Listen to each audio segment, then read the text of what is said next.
Daniel Rahman and Aisha Rahman looked like the perfect couple, the kind people admired and quietly envied. Their home was beautiful, their children always smiling, their lives carefully shared in bright, happy photos. But behind the polished image and picture-perfect celebrations, something was quietly falling apart. Within a single night, their dream life would turn into a crime scene, and one small, overlooked detail would expose a plan no one saw coming. The Rahman family lived in a quiet suburban neighborhood where every house looked nearly the same. The lawns were always trimmed, the sidewalks clean, and the evenings peaceful. Among all the families on Willow Creek Drive, Daniel and Aisha Rahman stood out. They were often described as kind, successful, and deeply devoted to their children. To the outside world, they represented stability and happiness. Daniel worked as a financial consultant from his home office. He had a calm personality and a reputation for being reliable. Neighbors often saw him jogging in the early mornings before returning home to start his day. Aisha managed a growing parenting blog that had thousands of followers. Her posts showed organized family routines, healthy meals, and warm holiday celebrations. Her social media pages were filled with bright photos of smiling children and carefully decorated rooms. Their two children, Samir and Layla, were active in school activities and always appeared well cared for. On weekends, the family hosted small gatherings in their backyard. There were birthday parties with matching themes, summer barbecues, and cozy winter celebrations. Every event looked thoughtfully planned. Friends often said the Rahmans were lucky. Their house felt welcoming and calm. Nothing seemed out of place. From the outside, it appeared that they had built a life free from stress and conflict. No one questioned the picture they saw. No one looked for cracks beneath the surface. The Rahmans had created an image of perfection, and everyone believed it. The fire began late at night, when most of the neighborhood was asleep. A cold wind moved through Willow Creek Drive, carrying the sharp smell of smoke long before anyone understood what was happening. A neighbor noticed a faint orange glow behind the curtains of the Rahman home and assumed it was a light left on. Within minutes, the glow turned into flames climbing the bedroom walls. Sirens broke the silence as emergency vehicles rushed toward the scene. Firefighters forced their way inside, battling thick smoke and intense heat. The flames had spread quickly, consuming furniture and tearing through the upper floor. The bedroom at the back of the house burned the hottest, as if the fire had found its starting point there and grown with purpose. When the fire was finally controlled, the damage was severe. The master bedroom was almost completely destroyed. In the remains of the room, investigators found Aisha Rahman. She had not made it out. The rest of the house was empty. Daniel and the children were not inside. That discovery confused both neighbors and emergency crews. If the fire had started so suddenly, how had he managed to escape without injury? Why had Aisha remained upstairs? At first, officials suggested it might have been an electrical issue. Old wiring sometimes caused late-night fires. It seemed like a tragic accident, the kind that leaves families shattered and communities grieving. But as firefighters examined the scene more closely, small details began to stand out. The fire's origin did not match a wiring fault. The smoke detectors were missing from the ceiling. The night that looked like a terrible accident was quietly turning into something far more suspicious. Daniel was located just before sunrise at a brightly lit gas station a few miles from Willow Creek Drive. He sat inside his car with the children in the back seat, both wrapped in blankets. When officers approached him, he appeared shaken but physically unharmed. He explained that he had taken the children out for ice cream late that night after they begged for a treat. While driving back, he claimed he noticed flashing lights in the distance and realized something was wrong at home. At first, his explanation sounded possible. The children were safe. He had no visible burns or smoke on his clothing. He repeatedly told officers that he had tried calling Aisha, but could not reach her. He said he thought she might have stepped out briefly or was asleep when the fire started. However, investigators began checking security cameras around the gas station. The footage showed Daniel arriving only minutes before emergency calls were made about the fire. The timestamp suggested he had left his house very close to the moment the flames were first seen by neighbors. Fire investigators estimated that the blaze had been burning for at least 20 minutes before the first 911 call. That meant the fire likely began while Daniel was still home. Another detail raised concern. Daniel's phone records showed no outgoing call to Aisha during the time he claimed he was trying to reach her. His story about the ice cream trip also seemed unusual for such a late hour on a cold weekday night. The timeline no longer fit neatly together. Instead of appearing like a frightened husband caught in a tragic accident, Daniel now seemed connected to the fire's most critical moments. Suspicion slowly replaced sympathy as investigators started looking closer at his movements that night. As investigators examined the family's financial records, they uncovered information that shifted the direction of the case. 2 weeks before the fire, Daniel had significantly increased Aisha's life insurance coverage. The new policy was worth $2 million. Around the same time, he had updated the insurance policy on the house, raising the coverage amount far beyond its market value. On paper, the Rahmans appeared financially stable. Daniel's consulting business seemed active, and Aisha's blog generated advertising income. Their lifestyle looked comfortable, even impressive. But a deeper review of bank statements and credit reports told a different story. Daniel had made several risky investments over the past year. Many of them had failed. Large sums of money were transferred into accounts tied to unfamiliar companies.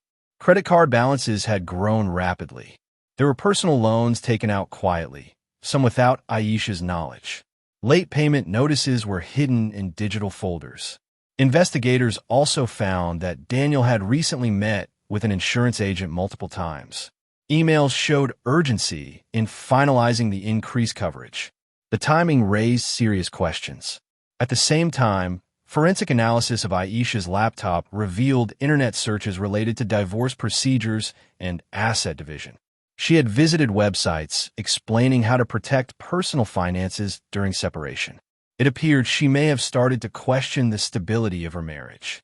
If Aisha had discovered the financial problems and was considering leaving, Daniel stood to lose more than just money.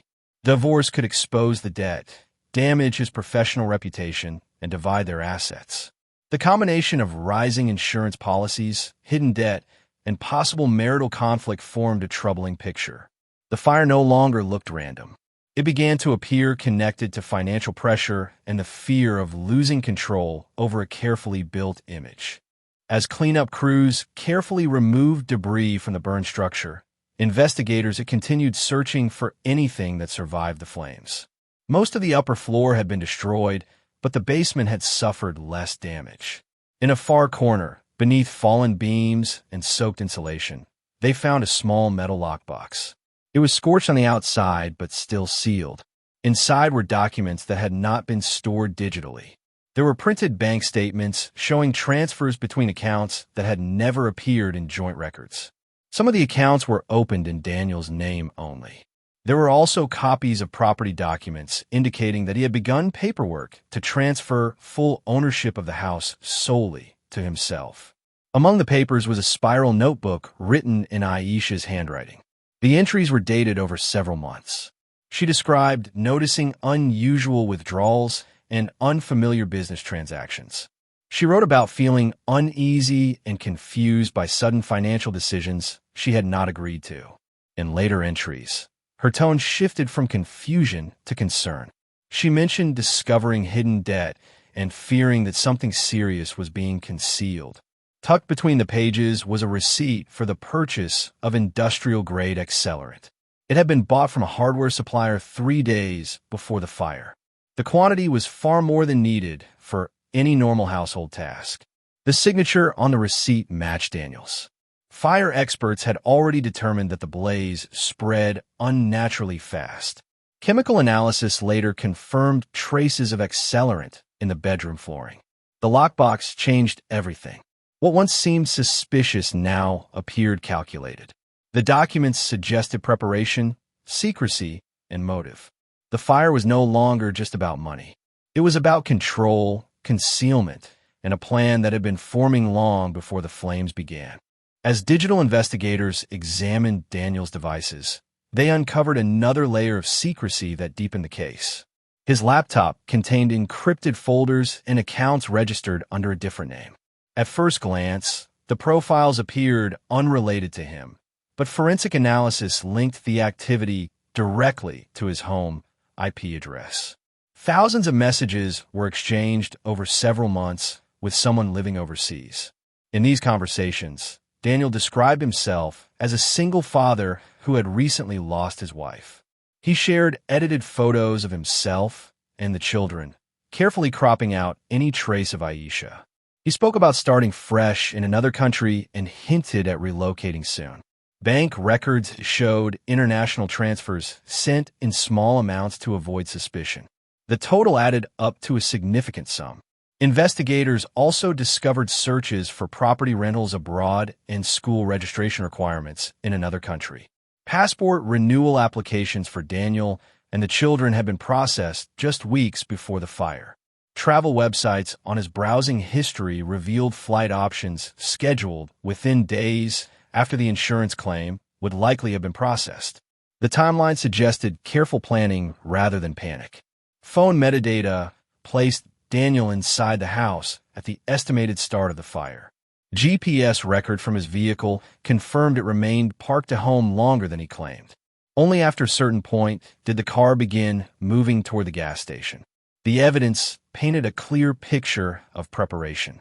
Daniel had not only prepared financially through insurance policies, but had also laid the groundwork for a new identity and location.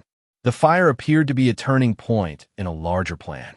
What once seemed like desperation now looked strategic. The image of a grieving husband faded as investigators uncovered signs of a man ready to disappear once the final piece of his plan was complete. The trial began nearly a year after the fire, drawing intense media attention. The courtroom was filled with reporters, legal experts, and members of the community who once admired the Rahman family. What had started as a tragic house fire had transformed into a case centered on deception, planning, and murder. Prosecutors carefully laid out the timeline. They presented evidence showing the fire's point of origin and expert testimony confirming the presence of accelerant in the bedroom. Fire specialists explained how the flames had spread in a pattern consistent with deliberate ignition. Digital analysts detailed phone metadata and vehicle GPS records that contradicted Daniel's version of events. Financial experts described the mounting debt, the sudden increase in life insurance, and the hidden accounts. The lockbox and Aisha's notebook became central pieces of evidence. Handwriting experts confirmed the journal entries were authentic. The accelerant receipt bearing Daniel's signature was displayed before the jury. Insurance agents testified about the urgency Daniel showed when expanding the policies. The defense argued that the financial stress did not prove intent to kill. They suggested the fire could have been an accident and that Daniel's overseas communications were unrelated to the tragedy. They emphasized the lack of direct eyewitnesses. But the prosecution focused on one detail that resonated deeply: the removal of the smoke detectors days before the fire. Photographs showed them carefully unscrewed and placed in a kitchen drawer. It indicated preparation and awareness. After weeks of evidence and deliberation, the jury reached a unanimous decision. Daniel Rahman was found guilty of first-degree murder and arson. The sentence was life in prison without parole. The image of the perfect family was replaced by the reality of a calculated crime that had been hidden behind smiles and carefully curated photographs. After the verdict, life on Willow Creek Drive slowly returned to routine, but the shadow of the Rahman case remained. The burned house was eventually demolished, leaving behind an empty patch of land surrounded by a temporary fence. For months, neighbors avoided looking at it. The space felt like a reminder that something carefully hidden had once stood there. Samir and Layla were placed in the care of Aisha's sister, who moved them to another town to give them distance from the media attention. Counselors worked with them quietly, helping them adjust to a new reality without both parents. Their lives, once displayed in cheerful online posts, became private and protected. Aisha's blog remained online for some time. Followers who had once admired her family routines and parenting advice returned to old posts, now reading them with a different understanding. Smiling photos from birthdays and holidays felt frozen in time. The comments section slowly shifted from celebration to sorrow. The community struggled with the idea that someone they trusted had constructed such a convincing illusion. Daniel had been seen as reliable and calm. The family had seemed stable and happy. Yet behind the polished surface, there had been secrets, fear, and careful planning. Investigators later described the case as a reminder that appearances can be misleading.